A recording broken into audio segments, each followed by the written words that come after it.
Welcome to Quick Take Tuesday, episode 6. So, I've been reading through the news again for you, just so you don't have to, just watch this for a couple of minutes and you don't have to read all about IT news, at least for the week. So, firewalls, VPNs, attackers still big in the news. So, one of the really big open parts of your network is going to be the thing that connects you to it, your gateway. You want to make sure that those are managed.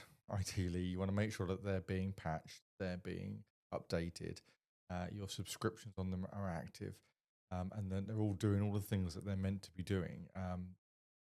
It's one of those things. People get a BT router, they just leave it, they turn it on, they forget about it, and never worry about it again, and hope that BT managed that for you. Some people got Dratex, some people got Unify, some people have got WatchGuard, Cisco's, whatever it may be. All of them require management. All of them require to be looked at and to be supported. So do make sure that you are really on top of that. If you're not, make sure you've got someone that is, someone in the business, someone outside the business. Just make sure those firewalls, those switches, and those other things that keep your network safe and secure.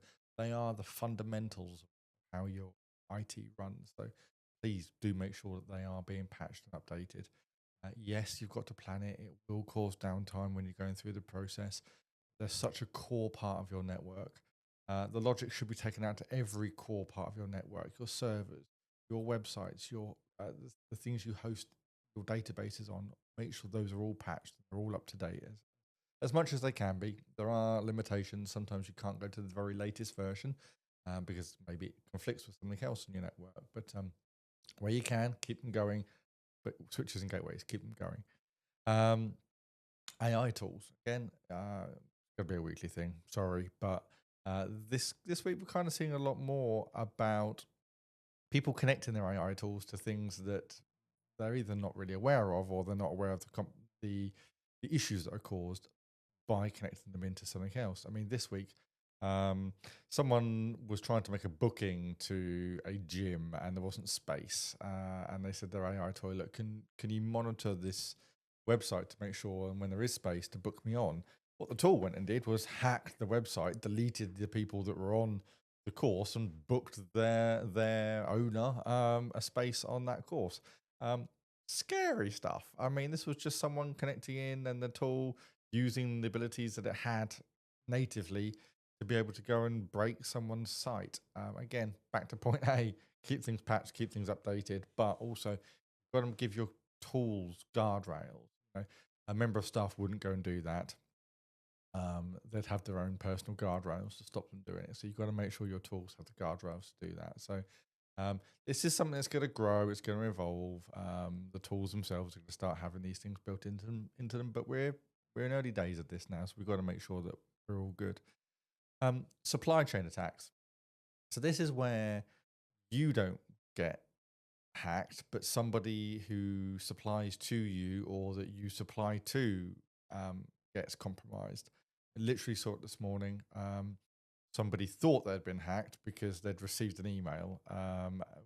Wasn't them. It was someone in their supply chain, but it was an invoice that had something that they'd supplied on it that had been amended. So they naturally thought that maybe it was them that had been hacked. It wasn't. It was within their supply chain.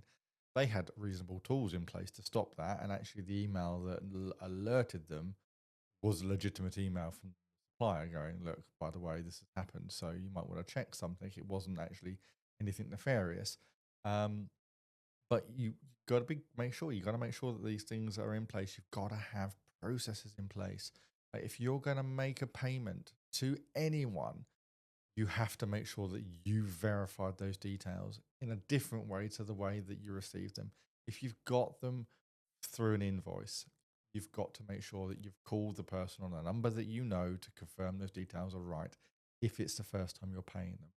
If you've confirmed to someone, you make a small payment to them. Once they've confirmed they've got it, save them as a trusted payee, and then you can pay them pretty safely next time, knowing that they are at least a legitimate person receiving the payment, even if it was requested from an illegitimate source. So policy and process is the way that protects you.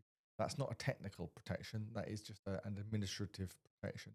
But so much of protecting yourself comes down to those little ways that you do something, thing that only you know what you need to do, and those are generally the things that keep you safe. So, um, if you're not sure about anything, if you think that maybe there's some systems that aren't protected very well, you want to have a review, reach out to your nearest IT provider. Make sure that you can bring them as part of this. And if you've got somebody already, involve them in the process. Talk to them, because sometimes they're just not aware of the things that you're using, because got so much more ability now to go and do things that IT is much less kind of in the mix sometimes. We would call it shadow IT. You want to make sure that you're aware of all the things that are happening on the network. Yeah, bit of a long one this week, but hopefully it all helps out, and I will